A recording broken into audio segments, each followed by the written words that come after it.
안녕하세요. 매일 새로운 사연을 전하는 읽어주는 사연 라디오입니다. 구독과 좋아요, 많은 공유 부탁드립니다. 오늘의 사연 시작하겠습니다. 안녕하세요. 결혼한 지 이제 1년 된 30대 중반 가정주부예요. 정말이지 이런 문제로 시부모님과 갈등을 겪게 될 줄은 꿈에도 생각하지 못했네요. 남편과 저는 직장 동료의 소개로 만난 사이예요. 저는 보험회사 회계팀에서 근무하고 있었는데 직업 특성상 대부분의 동료들이 여자였어요. 게다가 학교도 여고, 여대를 졸업한지라 주변에 정말 남자가 없었거든요. 그런 저를 안타깝게 여긴 상사가 자기가 아끼는 동생이라며 소개해준 사람이 지금의 남편이에요. 사실 남편을 처음 만났을 때는 재미없는 사람이라고 생각했는데 그건 남편이 연애 경험이 없어서 그랬던 거더라고요. 만나면 만날수록 주변 사람에게 친절하고 가족을 사랑하는 따뜻한 사람인 걸 알게 되었죠. 대기업 인사팀에서 근무하고 있던 남편은 당시 오피스텔에 전세로 거주하고 있었어요. 저 역시 서울에서 자취 중이었고요. 사실 저는 경기도에 대출을 끼고 사놓은 아파트가 한 채 있긴 했어요. 반면에 남편은 모아둔 재산은 하나도 없다고 하더라고요. 그렇지만 진지하게 만나기 시작한 지 8개월 정도 지났을 무렵 남편은 자기와 결혼을 해준다면 평생 마음고생 몸고생 시키지 않겠다고 호언장담을 하며 프로포즈를 해왔어요. 비록 당장은 프로포즈였지만 기쁜 마음으로 받아들이고 그렇게 결혼 준비를 시작했어요. 남편도 저도 직장이 있었으니 먹고 사는 문제 같은 건 걱정하지 않았거든요. 그래서 바보같이 그때만 해도 앞으로 우리에게 꽃길만 있을 줄 알았죠. 그런데 생각지도 못한 일이 저를 기다리고 있었어요. 연애 당시 남편에게는 의류 매장을 운영하시는 부모님과 2살 아래의 남동생이 있었는데 남편은 2살 아래의 남동생에게 책임감이 상당했어요. 하지만 그 남동생을 만나는 일은 쉽지 않았어요. 사실 결혼 이야기가 나오기 전까지는 얼굴도 한번 못 봤죠. 형제 사이가 안 좋은 건지 도통 저에게 따로 인사를 시키지 않더라고요. 서운한 마음이 들었지만 내색은 안 했어요. 하지만 본격적으로 결혼에 대해 이야기하기 시작하면서 남편이 먼저 도련님에 대해서 이야기를 꺼내더라고요. 남편은 어린 시절부터 부모님 뜻을 거슬러 본 적이 없대요. 맞벌이하는 부모님 밑에서 동생을 챙기며 사춘기도 못 느낄 만큼 열심히 공부하고 친구들과 사이좋게 지내는 착한 아들로 컸다고 하더라고요. 반면에 남편보다 3살 어린 도련님은 엄청난 말썽꾸러기였다고 하더라고요. 부모님의 관심을 끌기 위한 행동이라면 무엇이든 서슴지 않았대요. 툭하면 친구들 물건에 손대고 고등학교 졸업 후에는 일도 잘 안 하고요. 저는 사실 그때만 해도 이제 도련님도 남편도 30이 넘었고 당신이 첫째이니 먼저 다가가고 마음도 열어보라며 남편을 다독였어요. 그 이후로 도련님과도 가끔 셋이서 만나게 되었고요. 그런데 도련님을 몇 번 만나보니 남편이 왜 그렇게 책임감을 느끼면서도 한편으로는 답답해했는지 알만하더라고요. 마땅히 직업이 없던 도련님은 가끔 어머님이나 아버님이 병원을 가시면 대신 가게를 보는 일로 용돈을 벌고 있었어요. 고정적인 출퇴근 시간 같은 것도 없었고요. 그냥 본인이 돈이 없으면 내킬 때 출근해서 몇 시간 버티고 있다가 포스에서 돈을 가져가는 식이었죠. 문제는 이런 이야기를 본인이 스스럼 없이 하더라고요. 그러면서 하는 말이 어차피 이 가게는 자기 게 될 거니까 전혀 문제될 게 없다고 하더라고요. 옆에서 제가 벙찐 표정으로 이 이야기를 듣고 있으니 남편은 얼굴이 벌개져서는 다른 이야기 하자고 상황을 무마하려 애쓰더라고요. 한 번은 다 같이 식당에 있었는데 남편이 지갑이랑 핸드폰을 테이블 위에 올려두고 잠깐 차에 갔다 온다고 자리를 비우더라고요. 남편이 식당 문을 나서자마자 도련님이 남편 지갑에 손을 뻗어 가져가는 게 아니겠어요? 깜짝 놀란 제가 지금 뭐 하시는 거냐고 묻자 동생이 형한테 용돈 좀 받을 수 있는 거 아니냐고 하더라고요. 어이가 없어서 그런 게 어딨어요. 그래도 본인이 오면 물어봐야죠라고 하자 형수님이 아직 우리 집을 잘 모르시나 봐요. 라며 이죽거리더라고요. 그러고서는 지갑에서 5만 원짜리 2장을 꺼내가는 거예요. 바로 남편이 돌아왔고 제가 어이없는 표정을 하고 있자 남편이 무슨 일이냐고 묻더라고요. 그러자 도련님은 자기는 전혀 모르겠다는 듯 남편을 쳐다보며 아니 내가 형 지갑에서 용돈 좀 꺼냈는데 형수가 화가 났어. 라고 말하면서 형 돈인데 왜 형수가 화를 내냐며 오히려 자기가 어이없다는 식으로 말을 하더라고요. 무슨 상황인지 눈치챈 남편이 동생에게 너는 그래도 밖에서까지 그러면 사람들이 이상한 오해를 한다며 앞으로는 그러지 말라고 하더라고요. 그날 밤 제가 원래 그런 식이냐고 하자 남편도 저에게 아직 우리가 완전히 결혼을 한 건 아니니까 이번 한 번만 이해를 해달라면서 결혼식 올리고 정식으로 부부가 되면 2번 다시는 이런 일이 없을 거라고 자기 입장도 이해해달라며 이해 못할 소리를 하더라고요. 하지만 저도 좋은 날 앞두고 더 큰 소리 내기 싫어서 그냥 알겠다고 확실히 정리하라고 말했어요. 사실 남편이 가족들에게 경제적인 지원을 하고 있다는 건 결혼 준비가 어느 정도 진행되고 나서야 눈치를 챘죠. 남편이 한 달에 버는 돈이 350 정도였는데 차도 없고 딱히 뭐 취미도 없는 사람이 돈을 한 푼도 못 모았다는 게 이해가 안 되더라고요. 그래서 슬쩍 물어보니 부모님이 운영하시는 의류 매장이 잘 되는 것도 아니고 해서 자기가 다달이 50 정도를 보내고 있대요. 게다가 남동생이 매번 이번에 이걸 해보고 싶다. 아니, 저걸 해보고 싶다는 식으로 나오니까 그 교육비를 남편이 지원하고 있었다는 거예요. 그 이야기를 듣던 제가 그래서 도련님은 지금 뭐 자격증이라든가 딴 거 있냐고 묻자 성격이 진득하게 뭘 해내지를 못하더라며 말끝을 흐리는 게 아니겠어요. 지금은 말 그대로 온 가족이 사고만 치지 말아다오라는 마음으로 도련님을 돌보고 있는 거였죠. 속된 말로 이런 거지 같은 상황에 놓인 불쌍한 남편을 내가 구해줘야겠다는 생각을 했던 것 같아요. 그런데 제가 정말 어리석고 멍청했죠. 신혼집을 구하면서부터 큰 소리가 나기 시작했거든요. 사실 둘 다 서울에서 직장 생활을 하고 있었지만 제가 가진 돈으로는 서울에 전세 하나 구하기 어렵겠더라고요. 아이도 낳아야 하는데 오피스텔에서 시작하기도 그렇고 해서 저는 경기도에 제가 가진 아파트에서 시작하는 게 어떻겠냐고 말했어요. 처음엔 남편도 미안하고 정말 고맙다고 몇 번이고 말하더군요. 하지만 이 이야기가 시어머니 귀에 들어가자 시어머니가 노발대발 난리가 나신 거예요. 귀한 우리 아들 출퇴근 시간이 얼마나 피곤하겠냐면서요. 비록 아파트가 경기도에 있기는 하지만 지하철 갈아타는 것도 없이 40분이면 출근할 수 있는데 시어머니가 왜 이렇게 화를 내시는 건지 이해가 안 됐어요. 시어머니가 화를 내시자 남편도 갑자기 입장을 바꿔서는 저에게 경기도에 있는 그 아파트를 팔아서 서울에서 전세를 구하면 어떻겠냐고 저를 떠보더라고요. 제가 그건 안 된다고 가차없이 거절해버리자 시어머니가 그럼 본인이 돈을 보태주겠다고 나오시더군요. 근데 그 금액이 3천만 원이었어요. 3억도 아니고 3천이 집을 구하는데 무슨 보탬이 되나요? 그래서 제가 돈도 필요 없고 그럼 남편 지금 사는 오피스텔에서 시작하겠다고 했어요. 시어머니는 그러자 또 그렇게 작은 오피스텔에 성인들이 어떻게 사냐고 화를 내시더라고요. 그런데 어머님이 화를 내신 데에는 정말 생각지도 못한 이유가 있었어요. 어머님은 도련님을 저희 집으로 보내실 생각이었던 거죠. 제가 어떻게 알게 되었냐면 생각 없고 이 입산 도련님이 저에게 직접 전화를 걸어왔더라고요.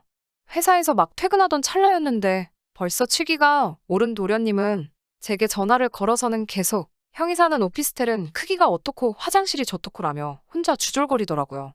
저는 괜찮아요. 저도 가봤는데 그냥 둘이서 살면 그럭저럭 살만해요라고 말했죠. 그러니까 도련님은 왜 둘이에요? 셋이지. 아닌가? 넷인가? 강아지도 하나로 쳐야 되나? 나 강아지도 키우고 싶은데 라고 하는 게 아니겠어요? 저는 처음에 뭔 소린가 싶고 장난치나 싶기도 해서 왜요? 도련님도 오시려고요? 라며 웃었더니 그럼요. 이제 저도 서울 가서 살아야죠. 나처럼 큰 물고기가 큰 물에서 놀아야지 안 그래요? 라며 웃더라고요. 저는 속으로 이게 미쳤나? 진짜로 하는 말이야? 아니면 나한테 시비 거는 건가? 하는 생각도 들고 도저히 분간이 안 돼서 전화를 끊고 바로 남편에게 전화를 걸었죠. 남편에게 방금 통화 내용을 읊으니 몇 초간 아무 말도 못하더라고요. 저는 왜 말이 없냐고 다시 물었고 그러자 남편은 나지막히 미안하다고 하는 게 아니겠어요? 그래서 제가 도련님이랑 같이 살 생각이었냐고 소리를 질렀어요. 그러자 남편은 자기가 지금 중간에서 열심히 수습 중이라면서 순전히 어머님과 도련님의 생각일 뿐 자긴 조금도 그럴 마음이 없다고 그냥 모르는 척하라고 하더라고요. 정말 분하고 열받아서 당장이라도 도련님한테 욕을 해주고 싶었지만 남편 입장 생각해서 남편 말대로 아무것도 모르는 척하고 경기도로 이사갈 준비를 시작했어요. 그러자 어머님이 저더러 너는 시어머니 말을 귓등으로도 안 듣냐며 괘씸하다고 하시더라고요. 도대체 어른 알기를 뭐로 아냐면서요. 그러면서 저더러 매정하다고 이제 다 한 가족인데 네 동생이다 생각하면 그럴 수 있겠냐며 저를 나쁜 사람으로 만드시더군요. 사실 이때 결혼판을 엎을까 싶었지만 사실 저는 부모님이 안 계시거든요. 그래서 정말 제 가족이 가지고 싶었고요. 남편과 헤어지고 다른 사람과 다시 미래를 계획한다는 게 상상만으로도 너무 괴롭고 자신이 없더라고요. 그래서 남편 하나만 보고 살면 된다는 마음으로 꾹 참았어요. 적어도 남편은 계속해서 저에게 미안하다, 고맙다 했으니까요. 우여곡절 끝에 결혼식을 마치고 결국엔 원래 계획했던 대로 제 아파트에서 신혼생활을 시작했어요. 남편은 모아둔 돈은 없었지만 결혼 이후에는 약속한 대로 시댁에 드리는 용돈도 30으로 줄이고 도련님에게 들어가던 소위 교육비도 일체 지원하지 않기 시작했어요. 당연히 또 난리가 났지요. 하지만 저는 그때마다 앞으로 태어날 아이를 위해서는 어쩔 수 없다는 자세로 버텼습니다. 사실 남편이 무조건 제 편이었던 건 아니에요. 가끔은 저를 설득하려고도 하더라고요. 이번 달만 좀 더 해드릴 순 없겠냐? 동생이 이번엔 정말로 한번 도전해보고 싶다는데 어떻게 안 되겠냐는 식으로요. 저도 사람이니 마음이 흔들린 적도 있었고 그럴 땐 한두 번 오케이를 하기도 했었는데 지금 생각해보면 그러지도 말았어야 했어요. 결혼 후 얼마 지나지 않아 아버님의 생신이었어요. 아버님 생신 축하를 위해 음식과 선물을 가지고 시댁으로 갔네요. 원래는 음식을 준비하려고 했는데 어머님이 음식 해올 필요 없다며 남자 지갑하고 벨트를 좀 사오라고 하시더라고요. 아버님이 하시기엔 조금 젊고 비싼 브랜드라 야했지만 그래도 준비해서 갔어요. 그리고 음식은 해오지 말라 하셨지만 그래도 도리가 아닌 것 같아서 미역국, 불고기 그리고 잡채를 준비해 갔고요. 저희가 도착하고 얼마 지나지 않아 짜장면하고 탕수육 같은 중화요리들이 배달되더라고요. 제가 해간 음식들하고 중화요리를 차려놓고 아버님 생신 축하를 했지요. 아버님은 모처럼 생일날 미역국을 먹어본다며 너무 좋아하시더라고요. 근데 막상 선물을 꺼내놓으니 아버님보다 도련님이 더 좋아하더군요. 그제서야 알겠더라고요. 준비하라고 한 선물은 아버님이 갖고 싶은 게 아니라 도련님이 갖고 싶은 걸 말씀하셨다는 사실을요. 그렇지만 제가 뭐라고 말을 하겠어요. 괜히 아버님이 짠해서 집에 오기 전에 아버님 지갑에 20만 원을 넣어놓고 왔네요. 그런데 정말 어머님과 도련님이 이런 계획까지 세우실 줄은 상상도 못했네요. 아버님 생신이 지나고 며칠 뒤 어머님과 도련님이 저희 집에 연락도 없이 왔더라고요. 남편은 야근이라 집에 없었고 저만 혼자 있었고요. 도련님은 집안을 어슬렁거리며 이방저방 들락날락하면서 냉장고도 괜히 한번 열었다 닫았다 하면서 정신을 쏙 빼놓고 있었어요. 그 와중에 어머님이 갑자기 제 손을 붙들고선 요즘 젊은 사람들이 얼마나 힘들게 사는지 안다면서 그래도 첫째랑 너랑 이렇게 살아주니 든든하다고 말씀하시더라고요. 그러시면서 도련님을 보시며 이제 저놈만 자리를 잡으면 자기는 죽어도 여한이 없다면서 한숨을 몇 번이고 내쉬었습니다. 그러면서 저에게 사실 둘째가 식당을 차리고 싶단다라며 오늘 띄우시더라고요. 제가 아는 한 도련님은 자기 손으로 라면도 끓여본 적이 없거든요. 그런데 무슨 식당을 한다는 건지 기가 차서 말도 안 나오더라고요. 귀에 이어지는 어머님의 말씀은 더 가관이었어요. 1억만 있으면 저기 장사 잘 되는 가게를 인수할 수 있다면서 저더러 지금 사는 아파트를 담보로 1억만 대출을 받으라는 거예요. 그래서 어머님께 지금도 이미 대출 갚으며 사는 중이라 추가로 받을 수가 없다고 죄송하다고 했어요. 그러자 어머님은 화가 나셨는지 정색을 하시며 저를 노려보시다가 알겠다며 자리에서 일어나셨어요. 도련님은 실실 웃으면서 진짜 형수 정 떨어진다며 우리 집 소파를 발로 툭 차고 나가더라고요. 그런 둘의 모습에 어이도 없고 화도 났지만 한편으로는 차라리 잘 됐다는 생각이 들더라고요. 그런데 그날 밤 저는 충격적인 사실을 알아챘어요. 저를 키워주신 외할머니께서 돌아가시기 전 제게 물려주신 노란 금반지가 감쪽같이 사라졌더라고요. 노랗고 촌스럽지만 할머니가 주신 거라 일부러 할머니 사진이랑 같이 제 방 화장대 위에 항상 올려놓고 바라만 보거든요. 그런데 그 반지가 없어진 거예요. 당연히 난리가 났죠. 온 집안을 쥐잡듯 뒤져도 보이질 않으니 눈물이 다 나더라고요. 그러다 도련님이 생각이 났어요. 거실에도 화장실이 있는데 굳이 안방 화장실을 쓰겠다며 들어갔던 도련님이 아무래도 의심스럽더라고요. 저는 그 길로 바로 시댁으로 쫓아갔어요. 집에는 아버님이 계셨고 상황을 모르시는 아버님은 이 밤중에 웬일이냐며 일단 들어오라고 하시더군요. 그때 방에서 어머님과 도련님이 나오며 저를 보더니 흠칫 당황하는 게 느껴졌어요. 저는 신발도 안 벗고 쫓아들어가 그 둘의 손을 낚아챘어요. 설마 끼고 있겠냐 싶었지만 본능적으로 그렇게 되더라고요. 아니 근데 정말 이런 모질이가 세상에 또 있나 싶게 도련님은 새끼손가락에 떡하니 제 반지를 끼고 있었어요. 제가 이거 내놓으라고 어떻게 도둑질을 하냐고 악을 쓰니까 도련님이 저더러 미친 거 아니냐면서 이거 자기가 길에서 주운 거라며 지금 뭐 하는 짓이냐며 되려 화를 내더라고요. 그게 말이 되냐고요. 저는 그 말이 어이가 없고 화가 나서 자리에 주저앉아 엉엉 울기 시작했어요. 반지가 제 건데 어떻게 증명을 해야 할지 모르겠더라고요. 그래서 그냥 주저앉아 엉엉 울면서 남편한테 전화를 했어요. 그러자 남편이 당장 오겠다더군요. 아버님은 어머님을 노려보며 당신 뭐 하는 거 있냐고 묻자 어머님은 날카롭게 당신 지금 나하고 둘째를 의심하는 거냐며 저더러 머리가 어떻게 된 거 아니냐고 하더군요. 하지만 아버님은 뭔가 짚이는 게 있으셨는지 저더러 울지 말라며 어떻게 된 일인지 이야기해보라고 하셨어요. 그래서 저는 좀 전에 어머님이 대출 이야기를 하신 것부터 다 자세히 말씀드렸어요. 말없이 듣고 계시던 아버님은 어머님께 왜 새애기한테 돈 얘기를 하냐고 둘째를 저 모양으로 키운 건 우리 잘못인데 왜 엄한 사람한테 도와달라고 하냐면서 호통을 치시더라고요. 사실 아버님이 그렇게 화를 내시는 건 처음 봐서 저도 움찔했네요. 얼마 지나지 않아 남편이 도착했어요.